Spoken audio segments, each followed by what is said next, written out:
Greenville, South Carolina has earned its ghosts. Legends haunting its history. The history haunting the community's whispers haunting its future generations.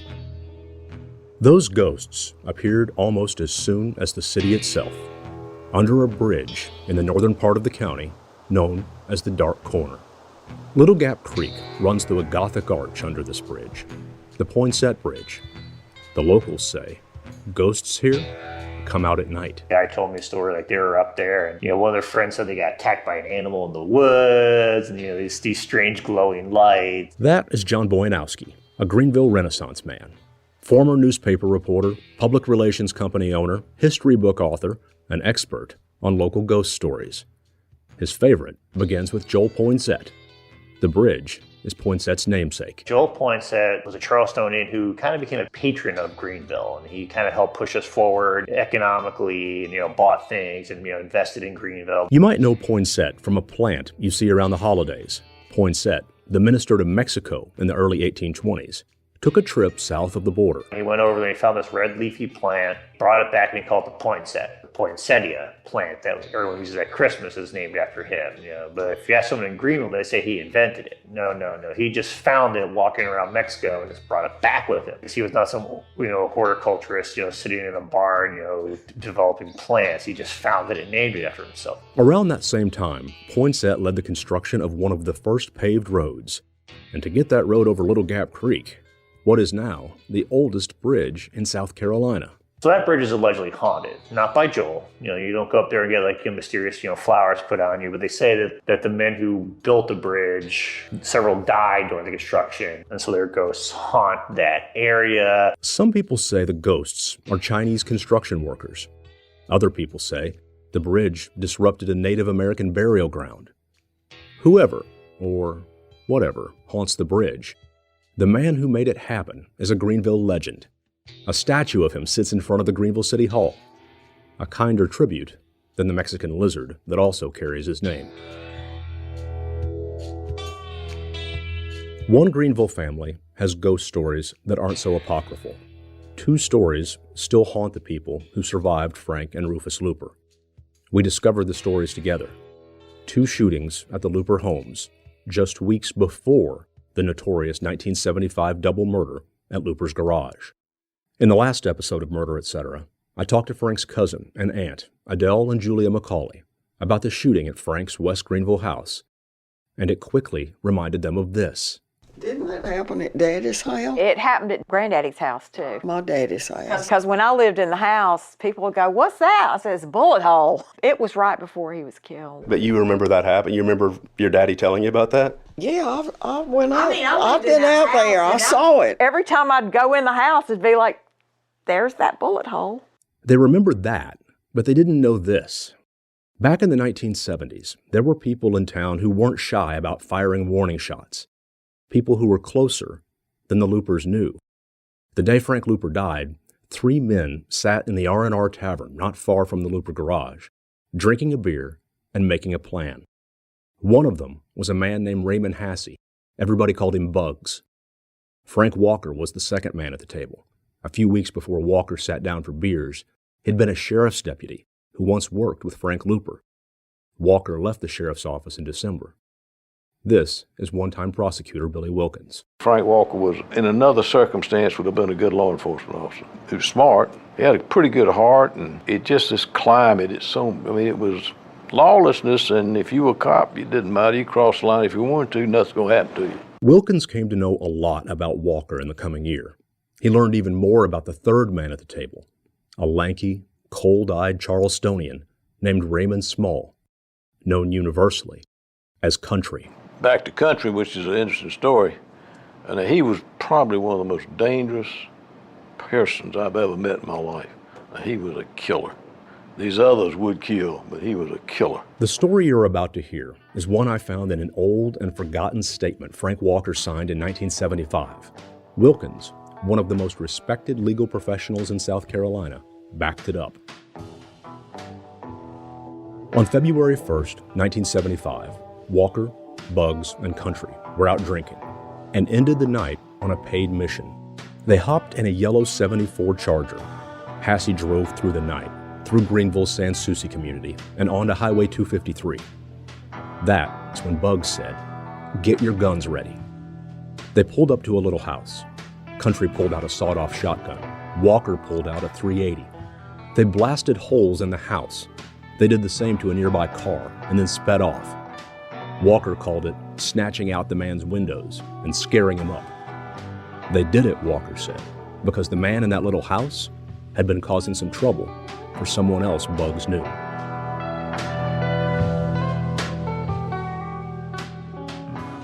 Three miles up Highway 253 is Altamont Road. It leads up a 2,000-foot high rise called Paris Mountain. My kid was studying in school, and he gave me the actual geo name. It is a mountain that stands alone outside of other mountain ranges, whatever that scientific term is. It's officially a monadnock, named for Richard Paris, a man who married a Cherokee woman, ended up with some Cherokee land, and then got run off to the Bahamas. Paris left, but his name stayed on the mountain, where Andy Etheridge and I went riding around in his pickup. Andy moved onto the mountain not too long ago. You have these super nice homes, you have some regular homes, but everywhere you see no trespassing sign. And there's this sense of the people that move onto this mountain, they're not here for like a sense of community. There's walls, there's gates, there's do not come any further signs. So you haven't really got to know your neighbors then? Nah, there's a wall around their house. They're really nice people and they wave, and I think my wife might have met them. We're here for a different reason too. If I walk across your grass, or should I come around? All right. That night, we saw a woman picking beer cans out of the ditch, cleaning up after some litter bugs who had trashed the spot in front of an expensive landscape lawn. There's a man killed and dumped right down here at the end of your road. We told Thelma Husky and her husband Bill that we were, in what was a strange conversation for them at twilight, investigating a murder. We moved up here in 1968, I believe it was. It's an old murder, one that happened about 7 years after the Huskies moved in. We were the only people around here. Yeah, it's sort of grown up around us. It was real private when we first moved up here. There was no houses here and no one over here. We were the only ones right here. Well, Fry's lived up on Woodhaven. Those little boys were devilish. While we were building, they came down here and ransacked the place and did all kinds of things. So. The Huskies remembered the quieter times with some fondness, despite being either reluctant or unable to remember the mountain's bloody history, or its ghosts. The bruised black man who was said to have drowned in a few inches of water back in the days of bootleg liquor. The bloody murder of a notorious organized crime figure in 1978. And more recently, the man shot dead by the founder of a popular clothing company in 2016, in what turned out to be a controversial castle doctrine case, one made even more infamous by the fact the homeowner's house actually looked just like a small castle, one that the victim, reportedly, had just wanted to see. Everyone hears of the castle on Paris Mountain, but you can't view it from anywhere. And so there's a great deal of intrigue about where is this castle? I mean, when I was a kid, I was all, where is this castle? Where is this castle? The Huskies, standing not too far from their koi pond, remembered their life here as peaceful and secluded. It's always been so private. I said to my neighbor the other day, I said, we used to just come out in our pajamas to the mailbox and anything, and never think anything about it, because now people are zooming up and down the road all the time. You can't very well do that. 44 years ago, about the time the Huskies would have been going to bed for the night, just around a dark curve from their house, someone steered a car onto Audubon Road and stopped next to a steep embankment, just long enough to dump a body. Andy and I put some miles on his truck, looking for the exact spot, burning as much Gallows Humor as we did gasoline. So either of those, power line right away or somewhere in here. And this to be, if I was to dispose of a body, is where I would stop. I guess is what led me to that line of thinking. For two men so focused on the Looper murders, this spot miles away would seem an odd location for us to be spending our time. Unless you remember an interview I'd done more than a decade earlier with an anonymous source who told me he didn't believe Charles Wakefield Jr. the man who went to death row for the murders, was guilty because he had met a man in prison who claimed credit for the Loopers' deaths. We were sitting there, and he was geeked up on crank. You know, it'd make your mouth run. And he was sitting there, and I just said they brought Wakefield in from CCI over here. And he just looked at me and said, "Hey, that didn't kill that cop, I did." That man he said he'd talked to was Raymond Country Small. I met Country out on the streets a couple times. You know, he was loudmouth. He was real loud. And but then when he came, they brought him down at Kirkland. He was just like, "I got 105 years, I don't care." And he got with a couple more boys down there, and they formed this little group, and they were kind of like, you know, the bad boys in the penitentiary. So that's how I got to know him.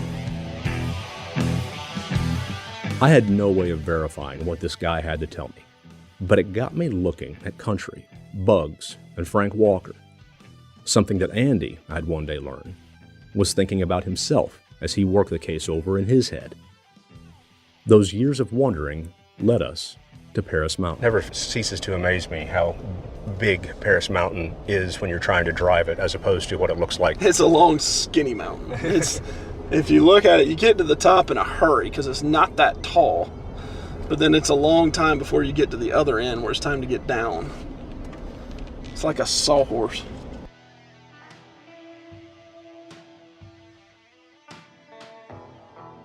In February of 1975, a doctor was out walking his dog down that long, skinny mountain, and the dog found Bugs Hasse's body lying cold in a ditch. The story of exactly why he came to lie there is one you'll hear someday soon, but for now, the how of it goes like this.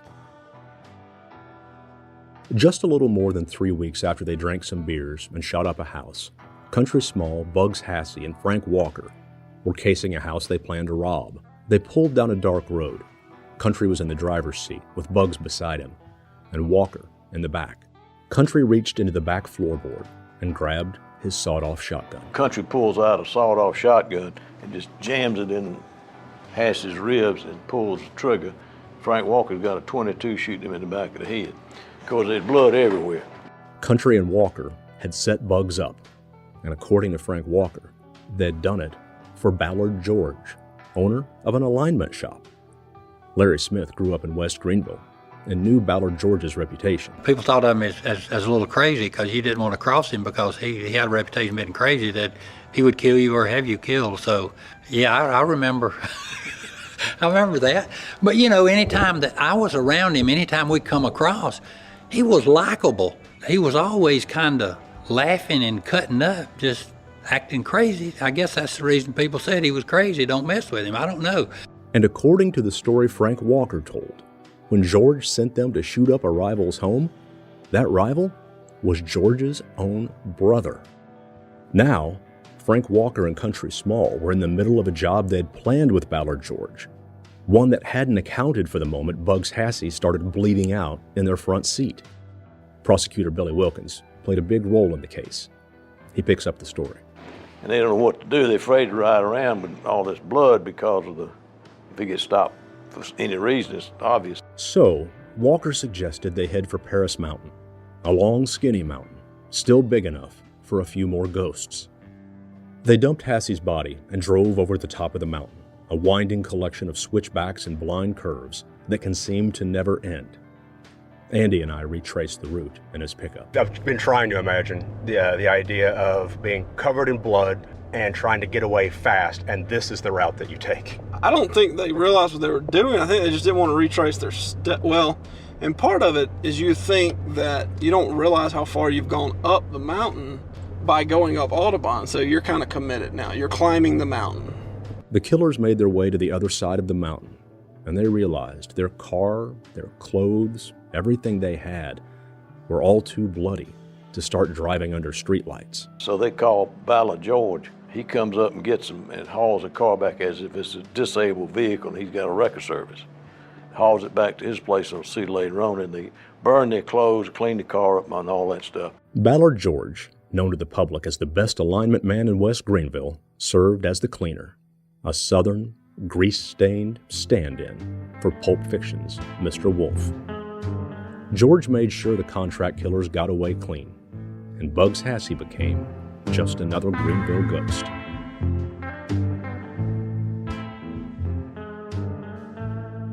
The Hasse murder remained unsolved for most of 1975. But the very next day, the Greenville News headline was calling it what it seemed to be, a gangland slaying. The paper called Hasse a member of the Dixie Mafia, a loose-knit group of Southern criminals with a past and future known for contract killings. The phrase Dixie Mafia is, in itself, a controversial one. Over time, criminals and lawmen have alternated between promoting the Dixie Mafia as a real outfit and completely denying its existence. This is author Dr. Max Corson, who wrote a book on one of the most famous members of the so-called Dixie Mafia, Foster Sellers. Foster claimed that there was no such thing as the Dixie Mafia. He said that it was invented by the Federal Bureau of Investigation as a publicity stunt. But what Foster called his friends were good old boys. The good old boys did this and the good old boys did that, and a sizable number of them either lived in or operated from or came occasionally to Greenville, South Carolina. The point being, call it the Dixie Mafia, call it the good old boys, call it whatever you want. Something existed, and it was transforming Greenville into a city even wilder and worse than it already was.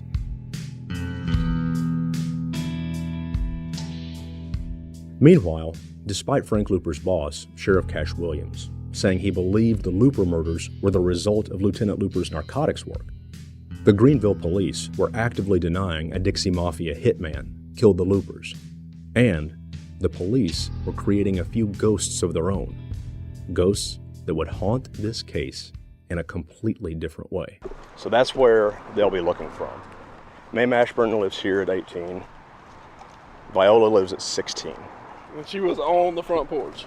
They were both sitting on the front porch talking. They were never called. On another night, Andy and I went out again, this time in West Greenville, right across from where the Looper garage used to sit on Pendleton Street. Imagine, so if our trucks aren't here, and let's just scoot over a little bit, I guess. We were looking from the vantage point of two women who told police and reporters they saw a black man run out of the Looper garage right after the shootings. Whoever ran out would have come out just about the other side of your truck and run down this way.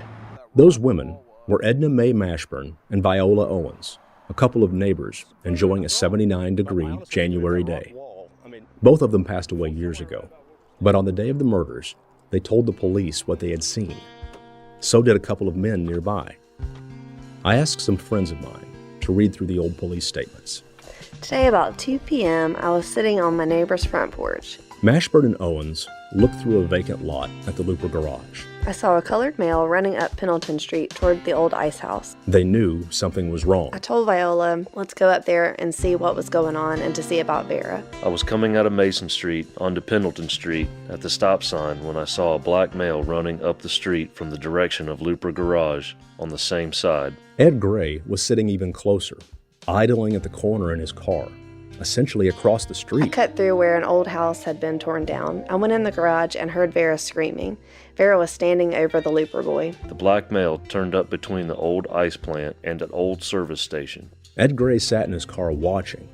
Mashburn and Owens were already in the garage with Vera Looper and two dying men. I saw that he was bleeding from the head. I noticed a gun laying beside him on the floor. When I got on Pendleton Street, headed toward town, I saw him again. He was getting close to halfway through the open area behind the building. As the killer ran and the men bled out on the garage floor, the first eyewitnesses stood with police and gave them their memories from just minutes earlier. In a minute, I saw Mr. Looper lying in the garage. Some guy came in the garage and called an ambulance. I was screaming for help. I went and paid some bills. About 45 minutes had passed when I got back to the area and found out what was going on.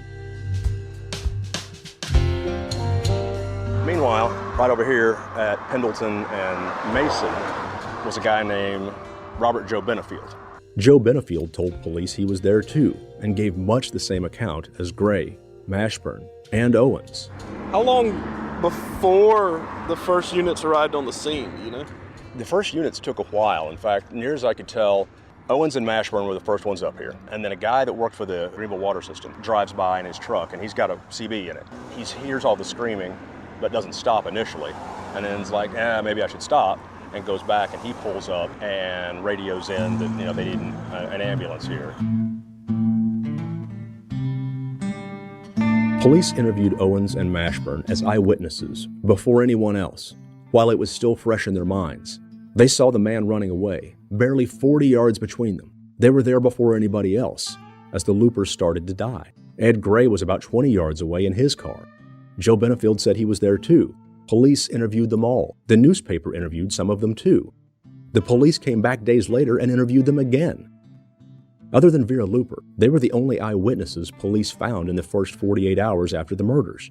Their descriptions of the man running away resulted in the 2 composite sketches police produced, the ones that resulted in multiple arrests, interrogations, polygraph exams, and truth serum tests. Yes, truth serum tests. If it's hard to accept a truth serum test happened on the way to a death penalty conviction, consider this. None of those 4 eyewitnesses ever testified in front of a jury. Not one of them. The case that sent a man to death row completely ignored every one of these people and focused solely on witnesses who appeared 8 months later. Mashburn, Owens, Gray, and Benefield were, as far as any judge or jury was concerned, ghosts, invisible in every legal way, forever. Hal Looper was killed, shot behind the left ear, about 1 inch from the earlobe. That right there, the placement of the bullets and all, and them to say it was a robbery murder case does not add up at all. That is Lynn West, one of the many people in Greenville who have shaken their heads over the years at the assertion that the Loopers died in a violent robbery. West worked for the public defender's office. For decades, he privately wrestled with the facts of the case, but only recently spoke publicly about it. In the first months after the crime, West knew nothing of the autopsy reports or what police and doctors found when ambulances left the 2 Looper men at the hospital. He was just a guy working at the public defender's office, unlike Tom Donahue, resident agent of the FBI, who took an immediate interest. I interviewed him recently as he was recovering from throat surgery. It affected his speaking voice, but he spoke firmly about the day he showed up to offer the FBI's assistance in the case. The problem was Looper, he was an honest, straight guy. I can remember the day of the murder. I went over there. They didn't want any help at all. They turned his thumbs down. Why do you think that was? I think they knew who did it. I think they knew damn well who set it up, or some of them did. They didn't want anybody coming in, look at the truth. Donahue worked with the FBI in Greenville for 2 decades on some of the biggest cases this city has ever seen. He was instrumental in bringing down a bank robbery gang that he'll tell you lots more about in the coming weeks. But as for Looper, he says the Greenville Police wouldn't let him anywhere near the crime scene on the day of the murders, wouldn't even let him see the crime scene photos. Without me even asking about those entry wounds just behind the left ear, the dry-witted FBI agent waxed sarcastic about that alleged armed robber's shooting skills. They shoot him and the father. My goodness, what 2 lucky shots. How lucky the shooter was. What an accurate shooter. To get close to Looper without knowing him. On the morning of February 1st, 1975, the doctors in room 2981 of the Greenville Hospital ICU stood helpless over Frank Looper. Blood oozed through a bandage, one hiding a single bullet hole over his left ear.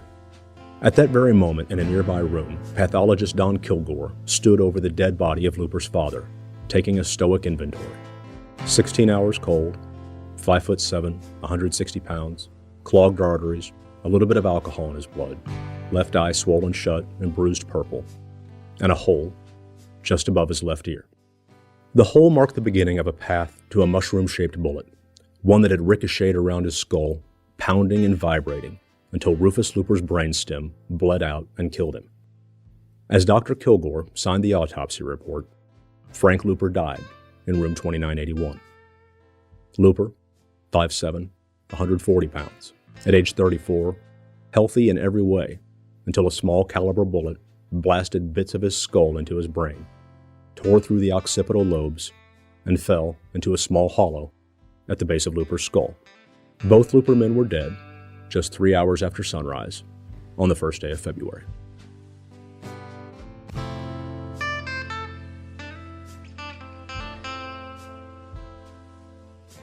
As doctors concerned themselves with the cold facts of how the Loopers died, everyone else began a 44-year discussion of why. This was the entrance wound right here. It seems like that would not be a coincidence that both victims would have entry wounds at the same spot in the head. That voice is attorney Eric Gottlieb from some video he shot more than a decade ago as he looked through the autopsy photos. That a petty crime is where you just shoot somebody. If you're going to rob them and they coming at you, you shoot them and you run. You don't sit there and execute somebody. And that is Lynn West, who for the past 4 decades has struggled with a story you've still not heard, and who has not let go of what he thinks those 2 headshots meant. Putting a bullet behind the ear in the head is an execution style thing. And to me, it was meant to send a message to somebody, sheriff's office or who was ever next up to take over narcotics, was to send a message to them that you don't monkey with us. The headshots and the whispers echoed like howls in the night for years, repeating the same refrain on the streets. And they said, ain't no way that boy did it. In the Looper family. My first thought, somebody has killed him in connection with his work as a narcotics officer. In the courthouse. Wakefield never killed Looper. Contract killing by somebody who offered the contract. Don't know why the contract was offered. You can only say it had to be about somebody who was getting too close to somebody when it dealt with drugs. Period. Because it all dealt with drugs. It didn't deal with anything else. Because drugs at the time were the main source of income for a lot of people who had reputations they didn't want anybody to know about. If that was true, why? Why Looper? In the year before the murders, Looper's crew made more than 250 drug busts. What changed in 1975? Part of it was that no one had ever done what Looper was doing. And the other part of it was what Andy and I kept mulling over as we rode over Paris Mountain. That was such a weird time back then, because that was around the same time that the feds really started concentrating on drug interdiction. You know, when you speak about narcotics, you know, it's a taboo subject to a certain extent, but the type of narcotic always interests me. If you have cocaine or marijuana, maybe marijuana is being grown locally, but that's still small time. It's a step up from bootlegging. But if you're breaking into drugstores and stealing barbiturates and reselling them on the local level, that creates a much larger opportunity for corruption. People weren't worried about the pills. To me, that was where the real opportunity was for some serious corruption. The Poinsett Bridge sits in the so-called dark corner of upstate South Carolina, a mountainous enclave infamous for its years as a lawless bootlegging hideaway. I drove my truck up there not too long ago, thinking about Looper and all the ghosts his story stirs up.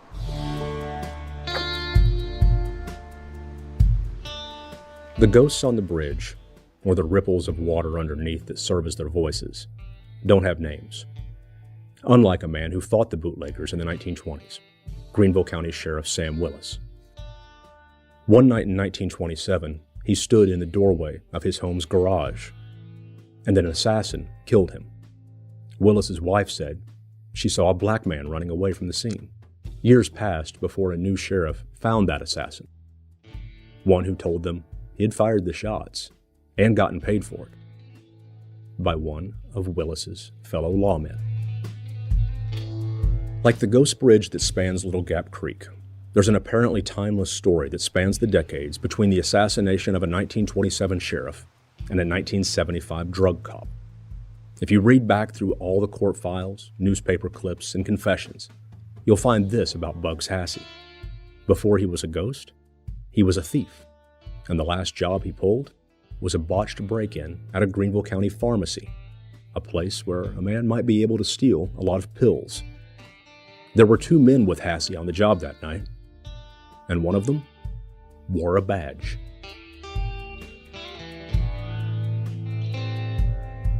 Special thanks to Megan and Brandon Saltmarsh for offering their voices to speak for the eyewitnesses who couldn't speak for themselves.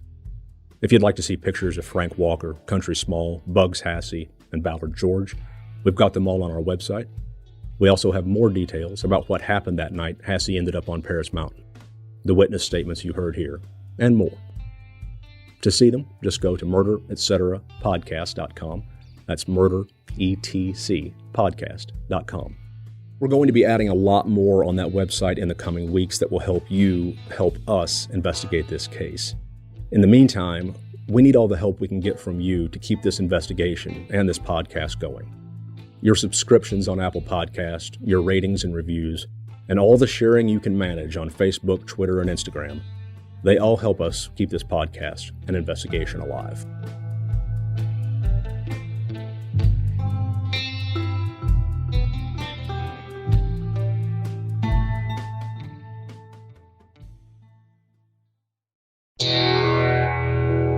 Next time on Murder, Etc. South Carolina says Charles Wakefield Jr. is a murderer.